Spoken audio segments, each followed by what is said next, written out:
was calling. Oh, hey. Okay.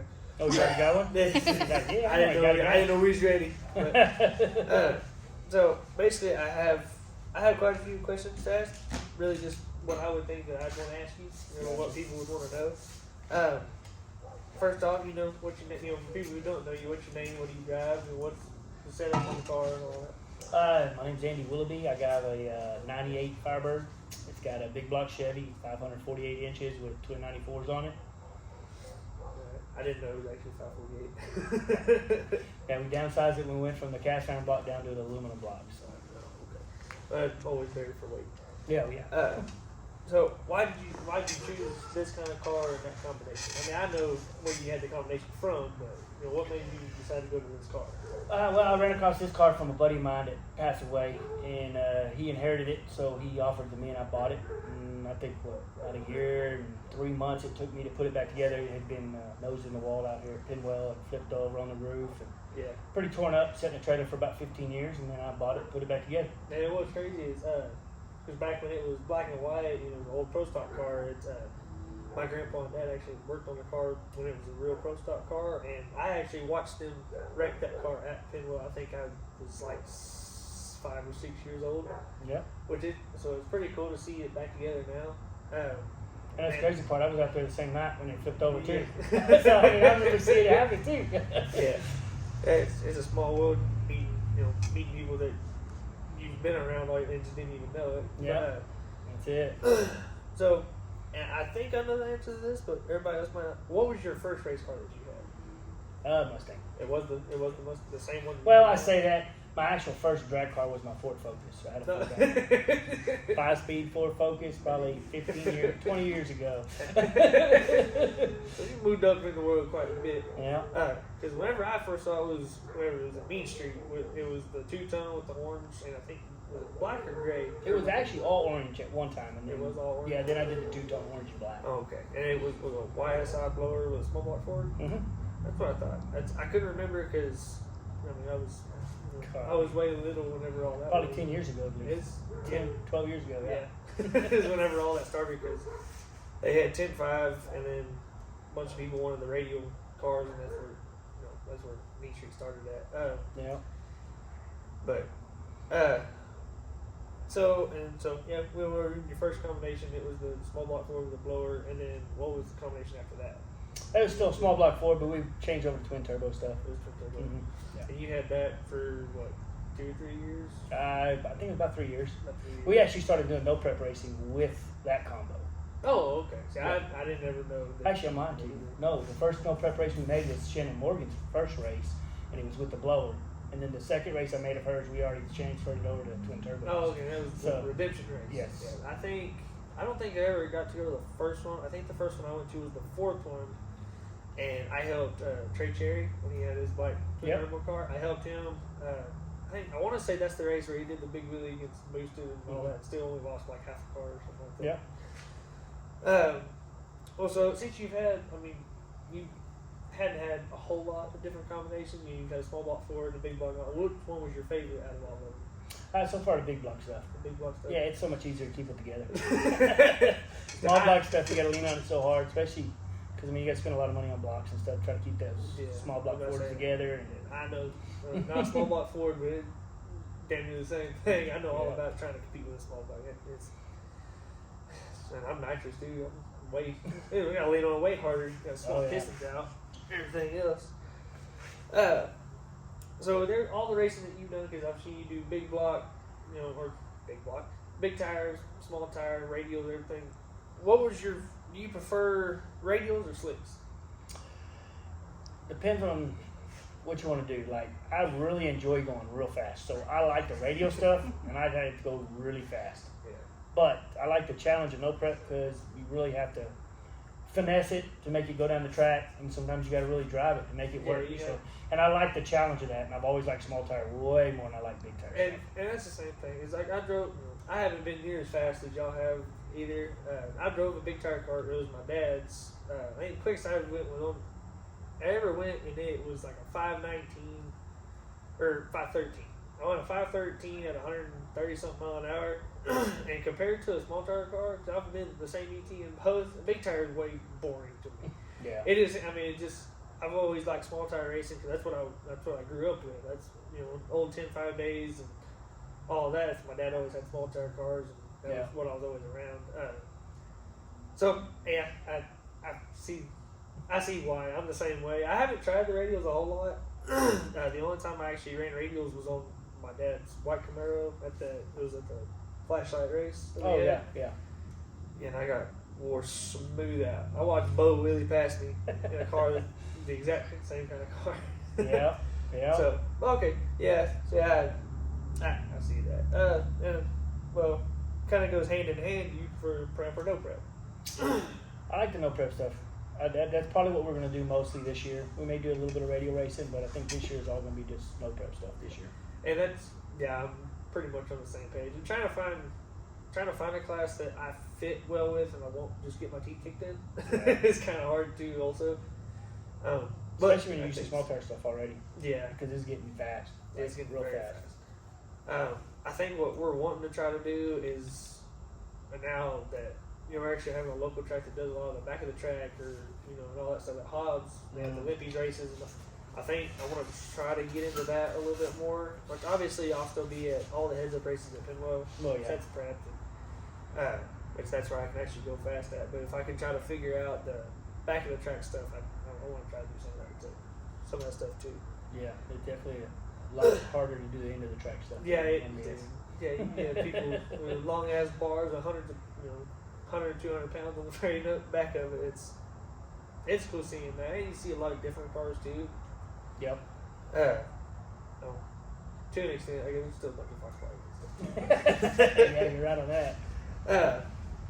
And so I've seen you personally race all over the country doing different stuff. Do you have a favorite track that you've done overall that you like the most? For prep stuff, I really like Extreme, and then it's like Extreme is really fast. I've only ever been there, I think, twice. And one was for a bracket race, and then, we were both at the flashlight races. They had I don't remember the actual name of the race, but the dudes in Amarillo put it on. Oh yeah, I know what you're talking about. Yes. Yeah, I've only ever been there once, and for a heads-up race, and I ended up running Red Savage, and he outran like a half a car. I was pissed. But I think I can't prove it, but that's the fastest I've ever been was at that race. I bet. I think that you had some kind of issue at that race there. Yeah, I do. You called him out first round. No, he told me to call him out first round. I broke a rocker. Yeah. And the rocker stand out again in the head. Yeah, that's exactly what happened. And they weren't real happy about that either. No, they weren't happy at all about that. No. Needed data, damn it. Is what it is. Don't let them call them out first round if you don't want people calling out broken cars. I know, now they have rules about it too. I saw that. I was like, that was us. Sorry about that. Yeah. So, moving on, everything's real competitive, especially now. So for this next year, do you have anyone that, you're wanting to really get at first round or wanting just to smooth wear them out, or anyone you have your target set on? Not really. Not really. Is anybody? Just who wants to get another round. That's just all there is to it. I'm just out there to have fun. I don't have no grudges against anybody. Yeah. I'm just out there to have fun and go faster than everybody else is there. I share that. Well, to an extent, I guess. Do you have a most memorable race that you were at? Whether you won, lost, had the most fun at, anything like that? Probably this last one, the Winter Meltdown this year was probably, or in 2002, I think was my favorite one. This one that we just had. Yeah. I think I had the most fun there. This is the first time we've ever had this one actually on a slick, on a small tire slick at that, and it worked really well. So, yeah, I really had a whole lot of fun that weekend. Yeah. And it was a blur for me because we had a whole lot going on. I ran Weekend Warrior on Friday night, and then I ran Index on Saturday just because my truck wasn't together. I scattered it 9 million times the past year trying to do stuff. What round, or how many rounds did you end up going at that race? I know you went a couple. Friday I went 2 rounds, and Saturday we went 3 rounds. and then I think was it Saturday that you ended up running Brent Self? And Well, I run Brent Sell Friday also. Oh, okay. But second round I run them and it died on the start line. Oh, okay. Yeah, I do remember that. Yeah. Yeah, and it was some kind of tree deal on Saturday that ended up getting screwed up. Yeah. But, Part of racing, I guess. yeah. From the pictures, though, it looked like it was a pretty good race, even. Yeah, it was a good race. It wasn't bad. I think it was about a car out on me on the other end. Yeah. But For me, I'm real happy with that because, I mean, we'd have no time with it. Yeah, just on the no prep surface. So, I mean, you give it a little more time, it's going to go a whole lot faster. Yeah. Listen, not a doubt in my mind. Because I've watched you do a lot of stuff with these damn cars that even I'm like, huh? Like, damn.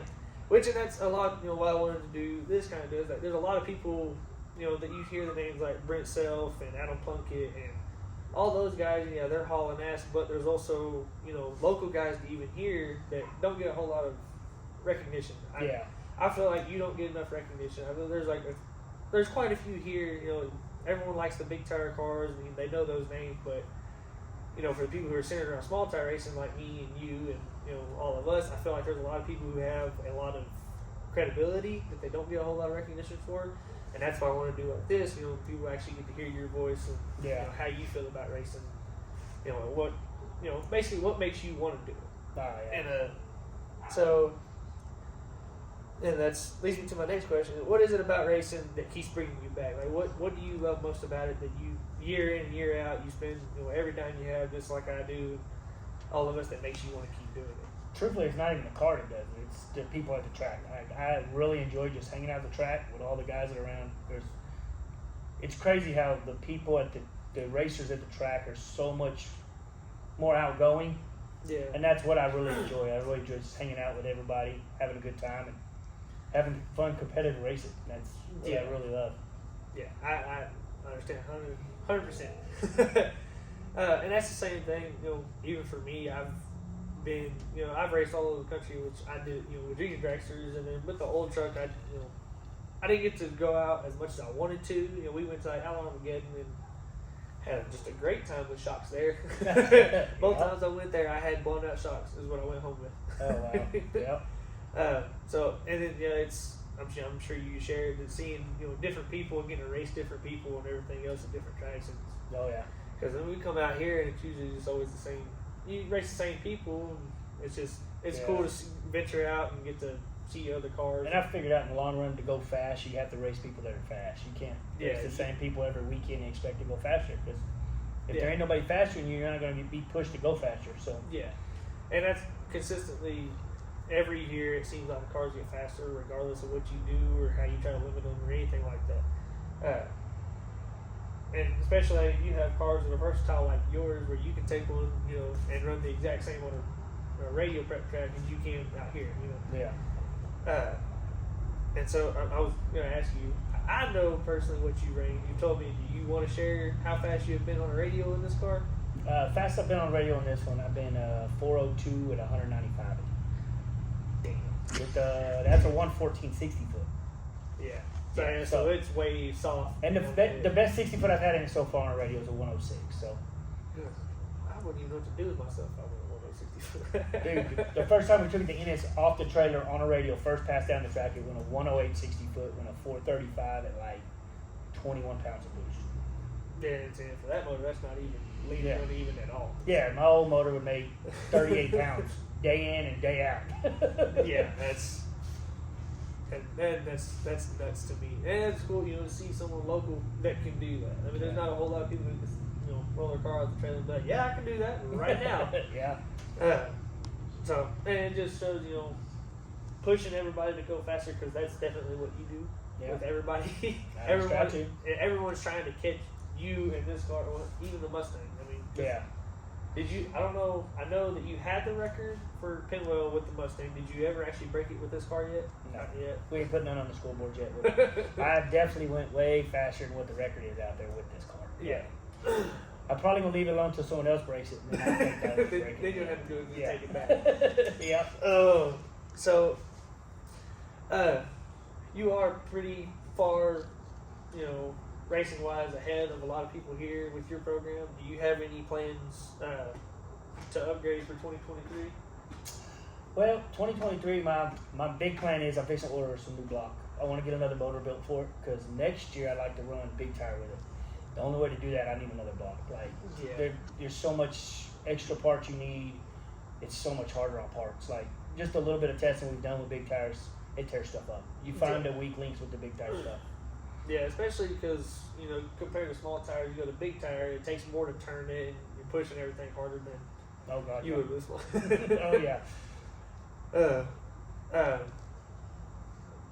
But so okay, you just want to build a new motor. Are you planning on doing any kind of no prep king stuff, to that caliber, or we may do one or two? Just trying to stick with the Texas ones? Yeah, we're gonna stick around here and do a lot of stuff here in Texas area. All right. Depending on how many I win, if I win any of these damn things, we might go a little further and play some more somewhere else. But yeah, might be able to do something. Then we might be able to do something. Yeah. I do feel like you have the capability to do that also. But yeah, it's this next year. I want to be more competitive with the truck. I mean, obviously I'll have to push it, regardless to try to compete, which is fine. It is what it is. I'm okay with it.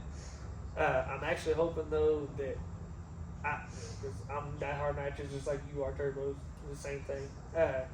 Well, I'm not diehard turbos. I don't mind blowers either. Tried to talk Omar to put one on his shit, but he just wouldn't do it. This big old blower hanging out of that thing. Oh no! I'm talking about a Pro Charger. We want to put a Vortex on it. Is what I want him to I was put gonna on. say you told me don't put a Pro Charger on mine. It's Vortex. I'm not a big fan of Pro Chargers. They have a tendency to break, especially the big ones. You got to spin them so damn hard to make them I run. was gonna say every time because I don't remember who told it to me, but they said, oh yeah, whenever the blower, it sounds like it's grinding and all that. That's when it's making power. I was like, no. I was like, that makes when no it's sense. taking the pocket. Yeah, that's taking all your money away. Yeah. But that's actually, speaking of that, that's if I ever do get away from nitrous, that's probably what I'll end up doing. And like I said, you said we weren't gonna be friends anymore if I bought a Pro Tractor, so I'll end up buying a Vortex. I actually have quite a bit of the stuff to do it. I have the intake, injectors, and all that stuff to be able to do, centrifugal supercharger. You'll be more. Yeah. You'll like that more anyways, because it's more on the nitrous side of it, on the tuning side. So. Yeah, because I mean, kind of what you're already used to. Yeah, from what I've heard, it's mostly just timing and different stuff like that. So yeah, that's probably what I'll end up doing if I stray away from the nitrous. I'm gonna stick with it right now, just because in all honesty, it's really what I can afford to do. I can go out and have fun any given day. But I'm trying to remember where I was going with that.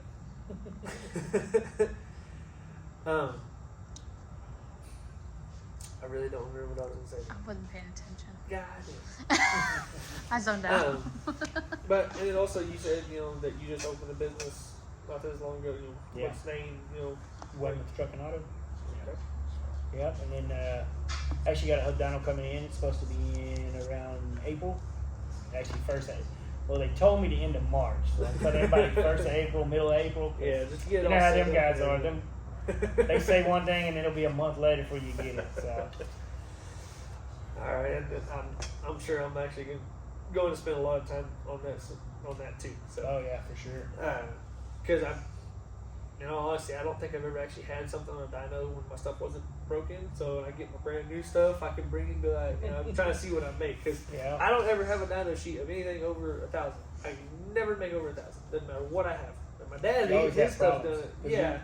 No, you was on Blaine's and had all that problem on Yeah, I was on Blaine. It was right after we had that little COVID race or whatever, and it was. We found out. That's when we found out the valve springs on mine were just junk because that motor had been sitting. Wasn't that the one out of Nolan's Well, car? the motor is kind of a whore, if I'm being honest. So it started off in two different off-road trucks. The entire motor. 2 off-road trucks, and then it was actually in Nolan's car that got wrecked at North Star. Yeah, down here. Doomsday. Wasn't it? No, it was Big Jake Race. Oh, yeah, it was Big Jake Race. That's right. I don't remember the girl's name that he was racing, but she had something go wrong and came over his lane, hit him, and tossed him over the wall, rolled a few times. I think he actually ended up breaking his ankle.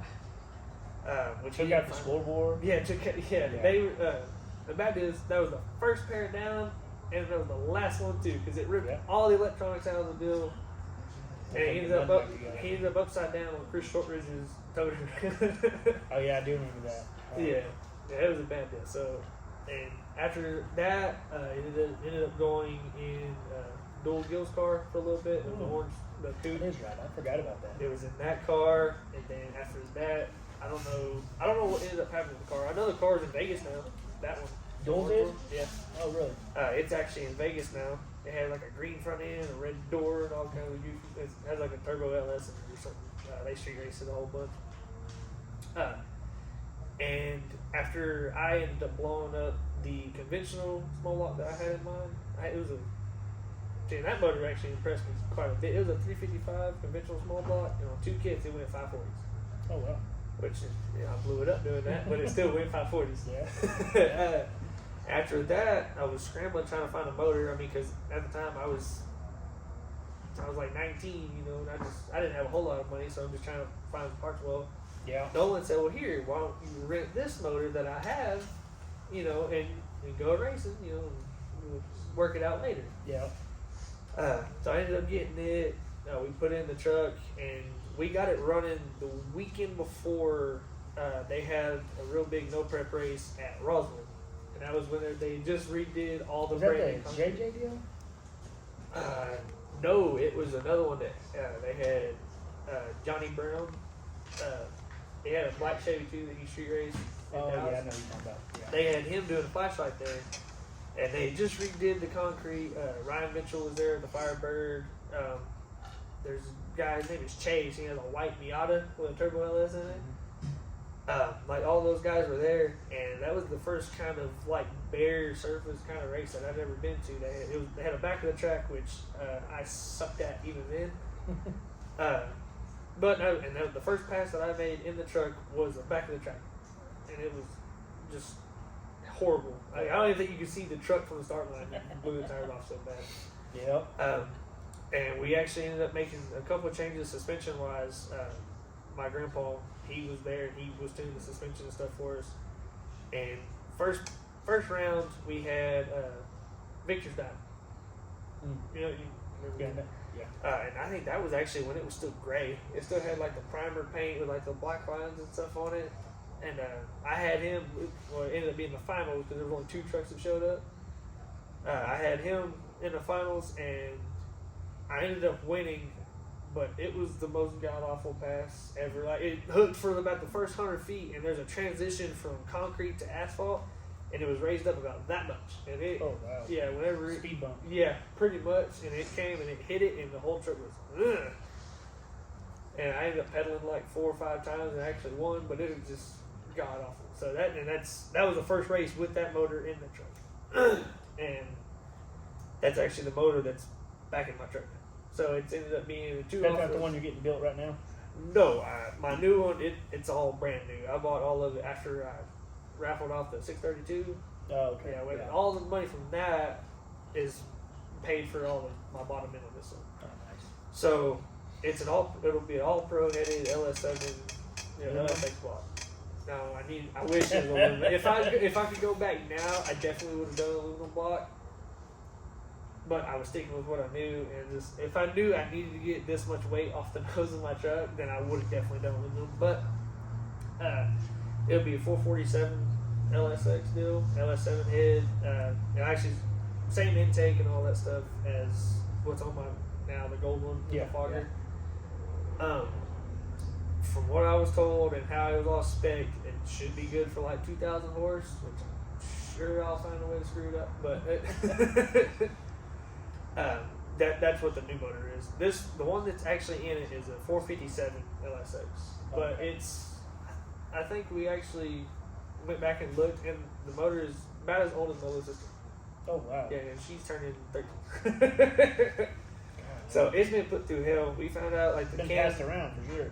Yeah, like the cam's not even for nitrous or anything like that. So I mean, for it to be as fast as it was just It worked. Yeah, it worked for a while. So, and you said So for like the Mustang, you told me just a second ago what's the plans for it since all this is out there. Probably gonna go through the chassis since it had that big block in it. We couldn't keep from breaking the rear end in it all the time, breaking the housings and pulling it apart. So I'm gonna go through it and check all the chassis and put it all back together, and then they're gonna put a 2J back in it and start racing it on the street. Oh, you want to talk about something that's not a whole lot of motors? It's that car. That was the shop horror. It's Small block 4 in. It had 2 LSs in it, a big block in it, a 2J in it. Yeah, it's had just anything you can put in it, it's had in it. And the bad news is it's been fast with every single one of them. I've been in the force with every one of them. Yeah. At Caprock. Yeah, and that's saying something because, dude, that air here compared to anywhere else, like, if you can go fast here, it's easy as hell to go to Dallas or anything like that and do the same thing. Oh, it's easy also to go down there and blow shit up. Yeah. Especially around here. So, yeah, and you said, you open your new business and all that stuff. I think you want to do like a little plug and, hey, bring all your stuff here. Oh, yeah. It's Weymouth Truck and Auto. We do pretty much anything, brakes, oil changes, stuff like that. But we're doing a lot of fabrication work. Actually doing some restoration work as well. So I got like 2 or 3 trucks in there right now that we're rebuilding from the ground up on the Bushies, on site. Yeah. Big stuff. So we're doing some of that. We got a couple Galaxies that just come in the other day. So You got all the work. yes, cleaning up restoration work for sure. And Yeah. then we do all the automotive stuff on the side of it. And then I got the hub dyno coming in that way. You get on the performance Yeah, side so the and guys stuff come like over that. and tune. We don't really have one here in town local anymore since the other one disappeared. So Yeah. I decided to buy one since I got a shop. And Yeah, you can do that instead, because I think Jason Dennis has one in Lubbock, Yep. but it's just, from here you have to drive 2 hours just to go do that, and it's just, yeah, it would be a whole lot better to have one here locally. That's what I'm saying. I'll probably spend a lot of time there. yeah, me and you both. Yeah, so, well, I think that'll about wrap it up. Thank you for doing this. I hope people, get a little insight on, what you love about racing and a little bit in depth about you. So, looking forward to this year, and we'll see y'all next time. Cool.